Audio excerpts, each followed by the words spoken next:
This is America Daily, bringing you the best in truthful news updates and in-depth reports happening now.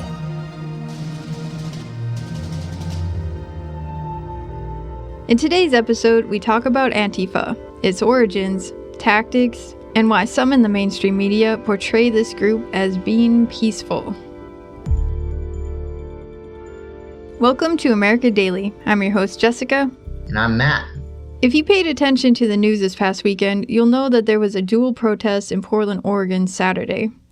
A group called the Proud Boys organized the event to raise awareness about domestic terrorism, with an emphasis on Antifa, which is pretty big in Portland. CNN interviewed Proud Boys chairman Enrique Tarrio at Saturday's event. Tarrio organized the rally.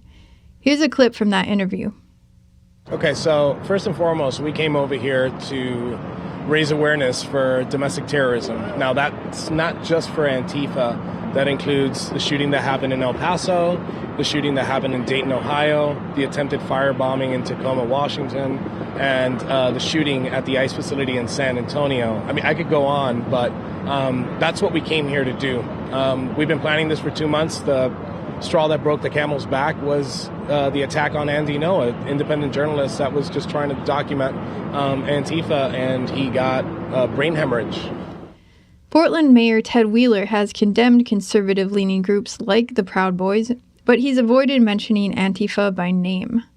A few weeks ago, Antifa members attacked journalist Andy Ngo in Portland, causing him a brain hemorrhage. No one has been arrested for that yet. Wheeler's a Democrat. He was elected in 2016 and also serves as police commissioner. I've had an open communication, open dialogue with Portland PD for the past month. And then here we are. There was two different stories. There was Portland PD's story and Ted Wheeler's story. And again, Ted Wheeler needed an axe to grind. So what we did is our message was bold today. Our message we didn't stay there. We didn't antagonize anybody. We held our hands in prayer. We bent a knee. And then we went ahead and we left. We sent our message with zero violence. Tarrio said he'll keep going back to Portland until the mayor does something about Antifa. As long as Ted Wheeler keeps pandering to Antifa and not calling them out by name, we're going to keep coming out here. We're going to keep wasting his resources. He's going to call all the agencies that he's called. He's going to call the National Guard, the FBI, all of those people, and we're going to keep coming out here until Ted Wheeler does something. I don't know if you know what happened to me or your viewers know what happened to me. Last time I came to Portland, I got hit with an explosive and got shrapnel in my arm and leg. I'm sorry about that. That shouldn't happen. You shouldn't be injured, and nor should people sure on the other side be injured. If one of them got hit, then they go ahead and they'd do the same thing. But I guess the question begs, then why keep showing up? Because you know that that's going to engage them as well, correct? I'm going to simply say the reason why I keep showing up is because this is America. I have the freedom to express myself wherever, whether I go to Michigan, whether I go to Florida, whether I go to Washington, whether I come to Oregon. Right now, I think the problem is in Oregon. Maybe you have a difference of opinion than I do, but it doesn't matter. We're going to continue to fight this fight against domestic terrorism. Whether Ted Cruz proposed a piece of legislation to label them the domestic terrorists that they are. My petition on the whitehouse.gov got 40,000 signatures with zero platform. I don't have Facebook, I don't have Instagram, I don't have social media at all. That should tell you something. So that interview happened at the end of the Proud Boys rally. They were just getting ready to leave. It had been peaceful up to that point. The Proud Boys did their thing, walked down the street carrying American flags, and then, as Willamette Week reported, they drove away to a barbecue. So they were peaceful, and Antifa was trying to incite violence when the Proud Boys were leaving. I think 13 people ended up getting arrested, but I believe most were released right away, right? There were two, for sure, people that were charged and are still in jail. One of them was Alexander Dial. He was charged with attempted assault to the second degree and unlawful use of a weapon. And the other one, they have not released a name for, but he got disorderly conduct for the second degree. So they're still in jail. I think the other guy that's not named, there's a part where they had assaulted this bus with Proud Boy members in it, and he threw a hammer at one of the guys because they opened the door of the bus, and he threw a hammer at him. And so those two are in jail. The other ones have been released. What I think is interesting about this whole thing is that when you look at the videos from journalists like Andy No from Quillette, Elijah Schaefer from The Blaze, and the Post Millennial, it looked pretty violent, and it was all coming from Antifa. I mean, they showed Antifa members chasing people and assaulting people. Yeah, there was a few videos on that article from the Epoch Times. They were like Twitter live videos at one time. And there was people that were just trying to get home, and they weren't deciding a fight. And these guys were just around them, like swearing at them and throwing things at them and occasionally hitting them. And these other guys, they don't want to fight. It's really just Antifa members who were wanting to fight. And even the police chief in Portland, I believe it was the police chief, Danielle Outlaw was her name. She insisted that they have like a law prohibiting them from wearing masks, because these masks, when they have them on, these people think that they're not responsible for their actions because they can hide their identities. They're not going to have any consequences. So that's why they go around and they attack people and they break things and throw bricks through windows. And it's just mind-blowing to me. People would do something like that. President Trump called out Antifa on Twitter on Saturday before the event. He wrote, "Major consideration is being given to naming Antifa an organization of terror. Portland is being watched very closely." And as we said earlier, there did end up being some violence. But what I found interesting is how some of the media was calling out the president for not calling out right-wing violence. So there was a Vox article asking why President Trump only called out Antifa for violence and didn't call out right-wing groups. But as we just said, the Proud Boys were not violent, so it doesn't even make any sense. Right? Like how they were talking about, well, who's that guy, the YouTuber that kind of breaks down the news? Timcast. Yeah. He was saying, the Proud Boys, they were just walking around singing songs, and eventually they left to go to some barbecue thing. And here we are with the mainstream media talking about how there's not a whole lot of, like you were saying, there's not a whole lot of them complaining about the right-wing extremists, as they would probably call them. I wouldn't be surprised. They weren't covered, or they weren't having consequences for their actions, but they weren't doing anything.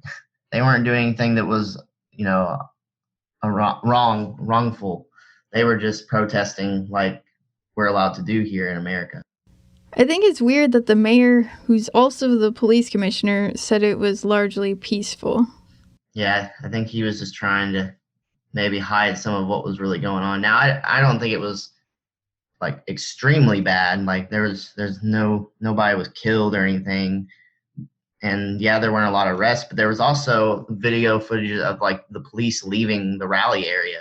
Like I saw some videos where like there was still protests going on, but not all of them, but a lot of the police were leaving the area. So it must have been not really that serious if they thought that they could leave. That also raises the question about the mayor being the police commissioner, and he's seemingly biased against conservative groups, yet sympathetic towards Antifa. So how does that affect the police force in Portland? I mean, are they able to do their jobs, or are they told to stand down in a lot of situations where they would normally take action? I mean, it'll be interesting to see what happens the next time the Proud Boys go to Portland. Coming up next, the origins of Antifa. So the Epoch Times show American Thought Leaders had a great interview with Jack Posobiec about Antifa. Posobiec is a host for the One American News Network. He used to be a U.S. military intelligence officer, and he wrote the book 40 Warfare, a doctrine for a new generation of politics. Yanya Kellick asked John Posobiec what Antifa is. Here's what he had to say. They are the street forces that are pushing the front line of communism, not through dialogue, not through learning, not through facts, not through persuasion. They are the militant wing of communism. And Antifa in the US, as we see them today, they've gained a lot of notoriety and a lot of popularity. What a lot of people don't understand is that there's a historical basis to what Antifa is doing.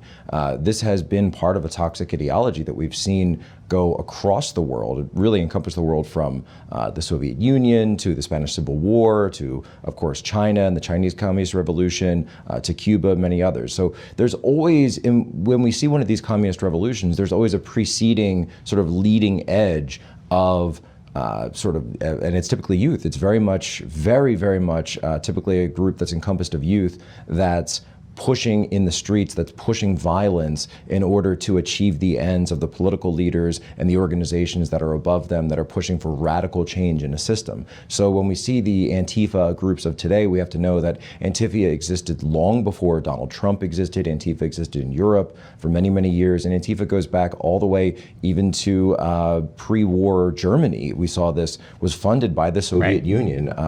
It was Trotsky basically said Antifa is going to be the militant arm, the international arm of communism. This was set up by the Soviet Union to push and foment for communism in other countries during that sort of pre-war time. And we see this throughout history. We saw China in a very interesting way.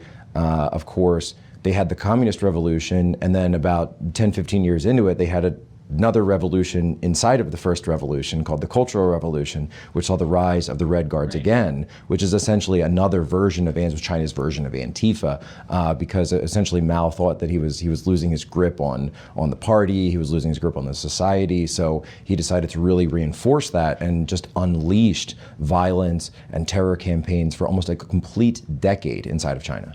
Why is it that we seem to be seeing Antifa becoming active only after, let's say, 2015?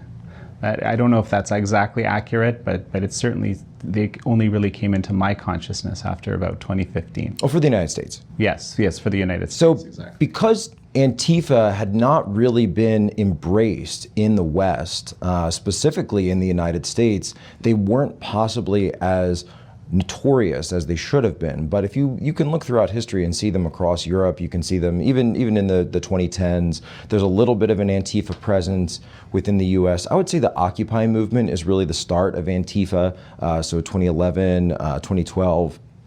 And then as they grew, the more of the social justice movement kind of followed along through academia, through pop culture. We see it now corporate America is pushing social justice culture, and that's fed into Antifa. That's fed into the rise of Antifa. We see this hand in hand with the rise of the DSA. That's the Democrat Socialists of America, which is, sort of more the quasi-political wing of this militant left, whereas Antifa is just the straight militant wing.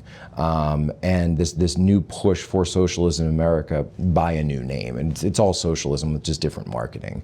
And so while Antifa is growing, this is the same groups. Other times people would call them, they would call themselves RevCom. And other chances they would call themselves Occupy. Now they're going by Antifa, but of course they never officially refer to themselves as Antifa. Each chapter will sort of use a different name, a different sort of front group. So in the San Francisco, Berkeley area, they're referred to as By All Means Necessary, or BAM. In Washington, D.C., they've called themselves Smash Racism D.C. They're now going by All Out D.C. But it's essentially the same district, and we see the same tactics being used again and again in these different areas. So we know that it is a central focus in terms of the ideology, a central focus in terms of the tactics that they're using. And then, of course, we see books like Mark Bray, who is, a pro-violence, a pro-violence public intellectual, coming out and writing this book called The Anti-Fascist Handbook, which justifies the sort of violence that they're doing. So they know what they're doing, and they're just very clever about it. In many cases, very sophisticated as well. Jan asked another interesting question, which is, why are some journalists supporting Antifa? It's interesting that you mentioned Bray. There was an article in Quillette, which I'm sure you looked at, which basically looks at how there's certain journalists out there in the mainstream and not mainstream media that all seem to be egging on the Antifa, or at least are supportive of it, or are downplaying its violence and so forth. What do you make of this trend? That seems to be like a new thing. Yeah, we saw this in the Middle East as well with certain journalists who would be very supportive of Al-Qaeda. We saw journalists who would sort of embed with the Al-Qaeda organization and try to bring forward their perspective and their side of things, their worldview. But essentially, we all knew inherently that what these journalists were doing was not journalism, it was propaganda. It was PR releases for these organizations in order to try to find ways to justify their violence and justify their violent means. Mark Bray has this line essentially where, I'm paraphrasing of course, but he talks about how it's, well, if they are fighting intolerance, then any means you use to fight intolerance is therefore justified because intolerance leads to fascism and fascism is evil. So in order to fight it, you must be able to use whatever tactics you want to use, which of course is why we see violence being conducted against people who, and now of course, what's the definition of intolerance? Who defines what that is? Is that, you know, a guy like Andy Ngo walking down the street and live streaming, a guy like Jack Posobiec walking down the street and live streaming? No, that's not intolerance, that's live streaming.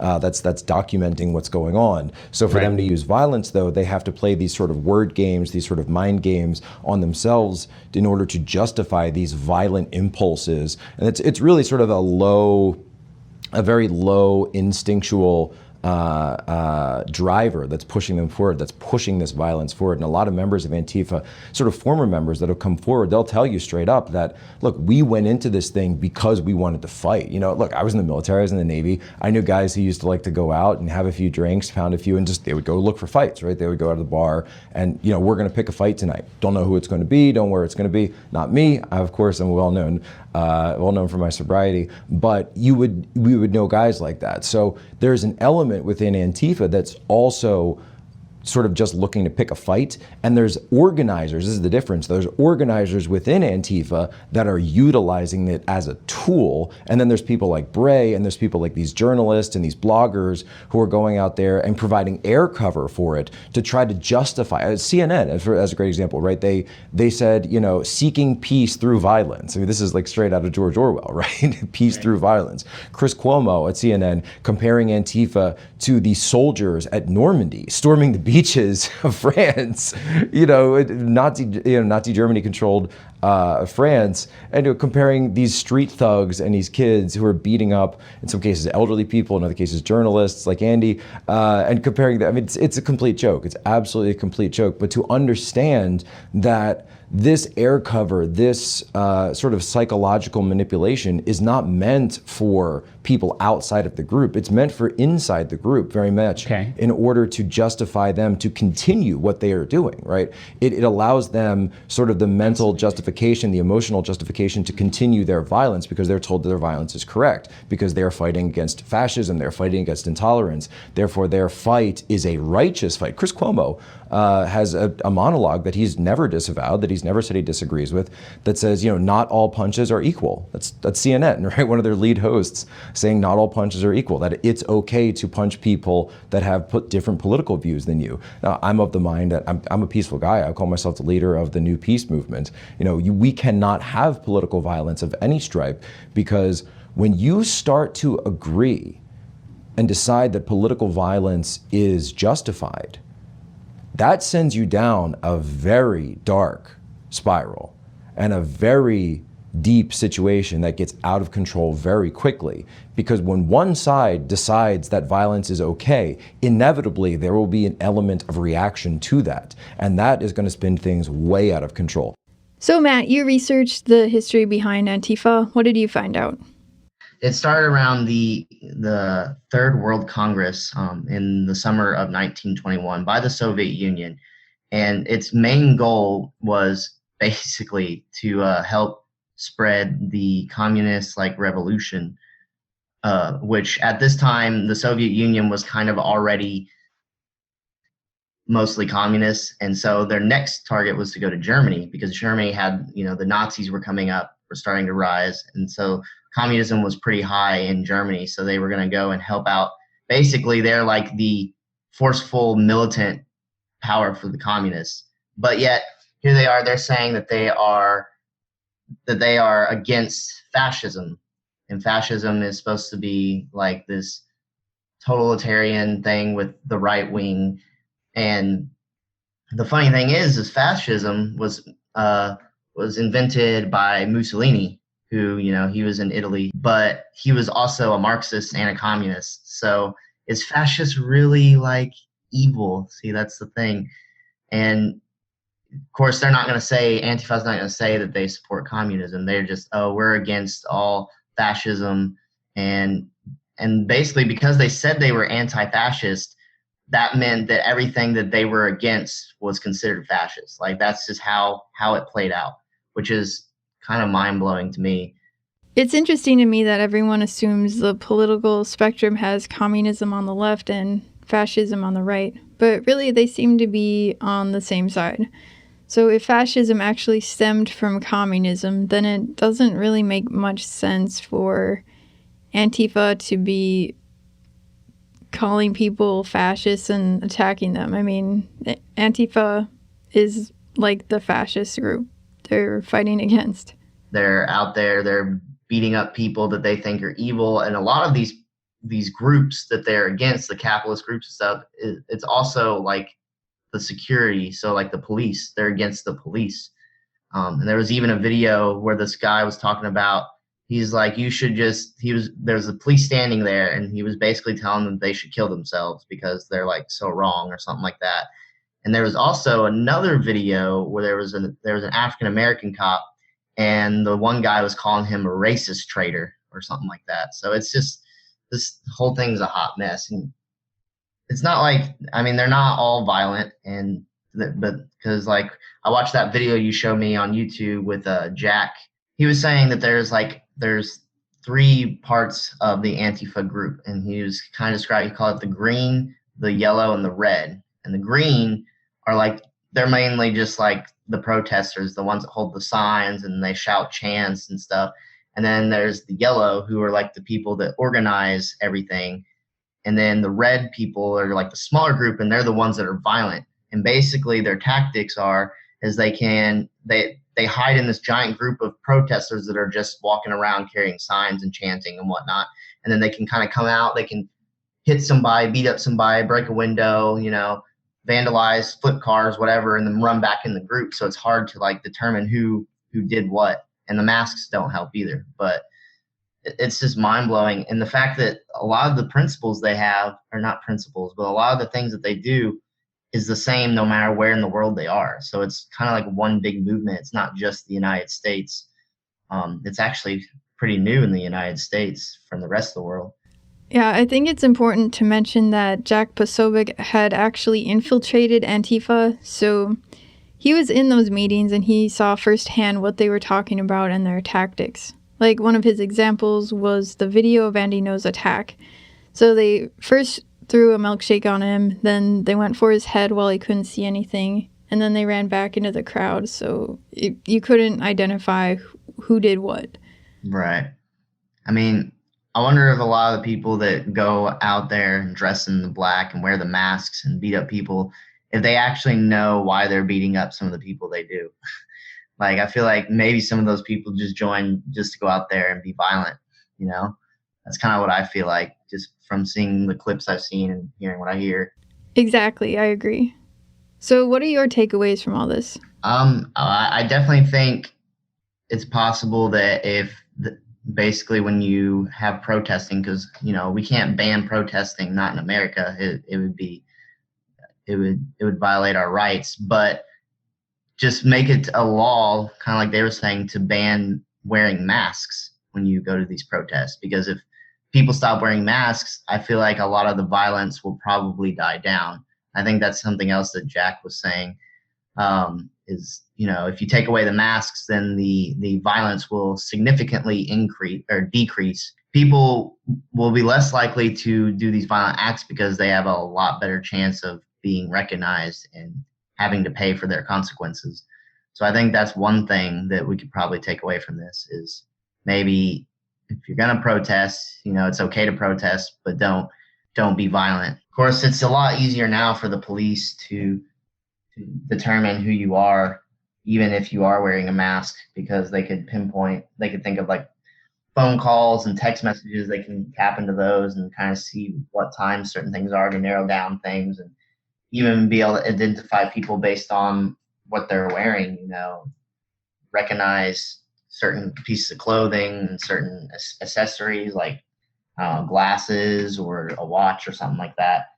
So it's a lot easier for them to do it, but I still think that the best course of action would be to ban masks at protest rallies. That's one thing I got. What about you? Yeah, that would definitely be a deterrent. I also think the media and some of these journalists need to stop condoning Antifa's violence. I mean, it confuses people. If the media portrays Antifa sympathetically but portrays groups like the Proud Boys as racist, then that makes people more willing to dehumanize people. They don't understand and accept the violence as a means to deal with disagreements. What is your prescription for helping people see the other side? The biggest thing is to stop the dehumanization. The biggest thing is to stop the dehumanization of the other side, but also the acceptance of violence, of showing people that there will be consequences for your actions, that violence will not be tolerated. And I'm actually quite critical of the justice system in a few of these cases, because some of these assaults, including the bike lock, they were given probation. They weren't even given jail time. Actually, the guy who assaulted me in Washington, he was put behind bars because actually he initially had probation, but then he broke his probation, and so he was put in jail.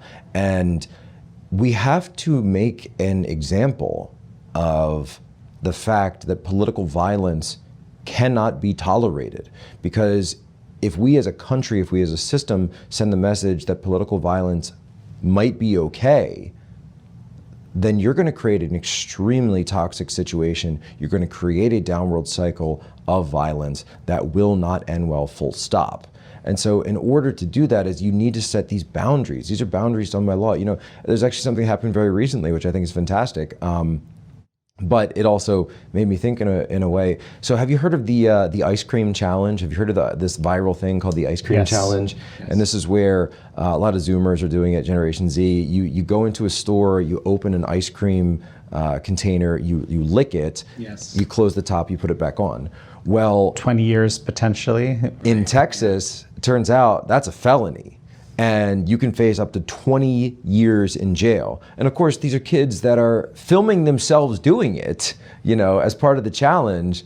It's like, hey guys, let's go commit crimes on camera and then show everyone that we did it. So it's like a Darwin challenge a little bit as well. But the reason that it's a felony is because tampering consumer goods is a felony. And I said, my goodness, imagine if we treated political violence as strongly as we treated consumer goods, right? And I was like, no, I think that's good for the ice cream, and I think that will have a chill, and it's going to absolutely have a chilling effect, and it's going no pun intended, yeah. of stopping this viral challenge. So why don't we make it a felony to commit political violence? Why don't we make it a hate crime? Put that modifier on there for people's political persuasion, for people's political ideology. Political ideology should be a protected class in the United States. You should not be able to discriminate because of someone's political ideology, whether that be in social media, whether it be an organization, whether it be a university, academia, etc., company, military. You should not be able to discriminate. That's number one. And then number two is, if someone is attacked for their politics, it should be a felony. We will link to the articles and videos we referenced today in the description below. Had you ever heard of Antifa before? And if so, did anything about today's episode change your attitude? We'd like to hear what you think at americadaily.com. Thanks for listening to America Daily. Until next time. This is America Daily, bringing you the best in truthful news updates and in-depth reports happening now.